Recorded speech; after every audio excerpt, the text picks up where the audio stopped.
Logical ডিসক্রিপেন্সির নামে মানুষকে হেনস্থা, বৈধ ভোটারদের নাম বাদ দেওয়ার চেষ্টা চালাচ্ছে কমিশন, এসআইআর এর ফর্ম 7 বোঝাই গাড়ি আটক, এমন একাধিক বিষয় নিয়ে বুধবার ফের রাজ্যের মুখ্য নির্বাচনী আধিকারিকের দপ্তরে হাজির তৃণমূলের এক প্রতিনিধি দল। 5 সদস্যের ওই দলে ছিলেন সাংসদ পার্থ ভৌমিক, মন্ত্রী মানুষ ভূঁইয়া, শশী পাজা, সাংসদ সায়নী ঘোষ ও তৃণমূল মুখপাত্র সমীর চক্রবর্তী। মুখ্য নির্বাচনী আধিকারিকের কাছে নালিশ জানানোর পর সাংবাদিক বৈঠকও করেন তারা। পার্থ ভৌমিকের কথায়, বাংলার ভোটদাতাদের গণতান্ত্রিক অধিকার খর্বের যে অপচেষ্টা চলছে তার বিরুদ্ধে প্রতিবাদ। একটা গাড়ির মধ্যে ফিল আপ করা ফর্ম 7 সেটা ধরা পড়েছে, 2 জন অ্যারেস্ট হয়েছে, বাদবাকি 3 জনের নামে এফআইআর হচ্ছে, পুলিশ তদন্ত করছে। তমলুক হতে পারে, ব্যারাকপুর হতে পারে, হুগলি হতে পারে, বিভিন্ন জায়গায়, তালডাংরা হতে পারে, বিভিন্ন জায়গায় আমরা দেখলাম বাঞ্চ ফর্ম 7 জমা দেওয়ার একটা অপচেষ্টা করা হচ্ছে। নির্বাচন কমিশনের সমস্ত এতদিনের নির্দেশকে অগ্রাহ্য করে, নিয়মাবলীকে অগ্রাহ্য করে, যখন 1,36,00,000 ডিসক্রিপেন্সি, সেটা দিয়েও কিছু করা যাচ্ছে না। মমতা ব্যানার্জির নেতৃত্বে, অভিষেক ব্যানার্জির সেনাপতিত্বে তৃণমূলের ডিএলএ 2রা তারা রাত জাগা প্রহরীর মতো মানুষের পাশে দাঁড়িয়ে কাজ করছে, তখন এটা আবার একটা নতুন সংযোজন। যারা বাংলায় ভোট দেয় তাদের নাম কাটো, তাদের নাম বাদ দাও, তাদের গণতান্ত্রিক অধিকার খর্ব করো, হরণ করো। এই যে অপচেষ্টা, তার বিরুদ্ধেই আমরা আজকে এসেছিলাম। অভিযোগের এখানেই শেষ নয়, হিয়ারিং এর ডেকে নথি জমা নিয়েও রিসিভ কপি দেওয়া হচ্ছে না। পরে সমস্যা হলে কিভাবে মোকাবিলা করবে সাধারণ মানুষ, তাই রিসিভ কপি দেওয়ার দাবি জানানো হয়েছে তৃণমূলের তরফে।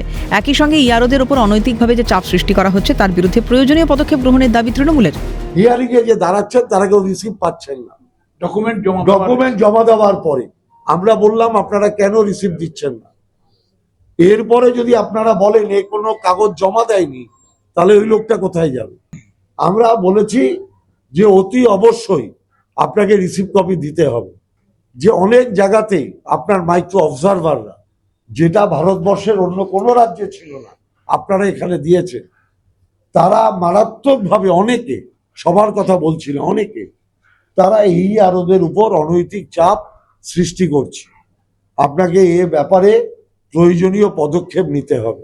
যে লজিক্যাল ডিসক্রিপেন্সি, আজকে আপনারা জানেন যে বাংলায় আমার নাম সায়নী ঘোষ, SAYANIGHOSH, যখন বহু ক্ষেত্রে সেটা অনেক জায়গায় লেখা হয় SAYONIGHOSH। সায়নী, 9 দীর্ঘি, 9 হস্যি, ভয়কার পেটকাটা মধ্যস্ব, ভয়কার দন্তেস্ব, ভয়কার তালবস্য। যে এইরকমভাবে এই আধারে যদি সাধারণ মানুষের নাম বাদ যেতে থাকে, তাহলে এটাকে আমি কিভাবে স্পেশাল ইন্টেন্সিভ রিভিশন বলবো? সিও কি বললেন আপনাদের? সিও সব কিছুর পরেই উনি বললেন যে আমি চেষ্টা করছি। পাশাপাশি মুখ্য নির্বাচনী আধিকারিকের সঙ্গে দেখা করেন বিজেপির এক প্রতিনিধি দল। 3 সদস্যের ওই দলে ছিলেন বিজেপি নেতা সঞ্জয় সিং, বিজেপি রাজ্য সহসভাপতি তাপস রায় ও প্রতাপ বন্দ্যোপাধ্যায়। সাংবাদিক বৈঠকে বৈধ ও অবৈধ ভোটার ইস্যুতে সরব হয়েছেন তাপস রায়। তাঁর কথায়, এসআইআর প্রক্রিয়া সুষ্ঠুভাবে সম্পন্ন না হলে নির্বাচন হওয়া উচিত নয়। শুদ্ধ ভোটার লিস্ট, ত্রুটিহীন ভোটার লিস্ট ছাড়া নির্বাচন হবে না। কিন্তু অনেকেই বলছে একটা অবৈধ ভোটার বাদ গেলে, আমরা তাদেরকে বলছি একদম তাদের সঙ্গে আমরা একমত, একটা বৈধ ভোটার বাদ দেওয়া চলবে না, কিন্তু পাশাপাশি একটা অবৈধ ভোটার থাকবে না, এইটা কিন্তু বলছে না।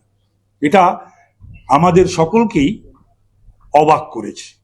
বলুক না যে একটা অবৈধ ভোটারও থাকবে না, একটা বৈধ ভোটারও বাদ যাবে না। আমরা তো এটা আজও বলে গেলাম, বরাবর প্রথম থেকেই বলছি।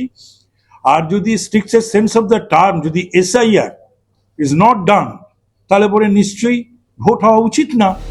সব মিলিয়ে এসআইআরকে কেন্দ্র করে সরগরম রাজ্য রাজনীতি। সবই কি ভোটের হাওয়া গরমের চেষ্টা? এই প্রশ্নই ঘুরপাক খাচ্ছে বাংলার অলিন্দে। ক্যামেরায় জনি মণ্ডলের সঙ্গে সায়ন্তন ভট্টাচার্যের রিপোর্ট, ক্যালকাটা নিউজ।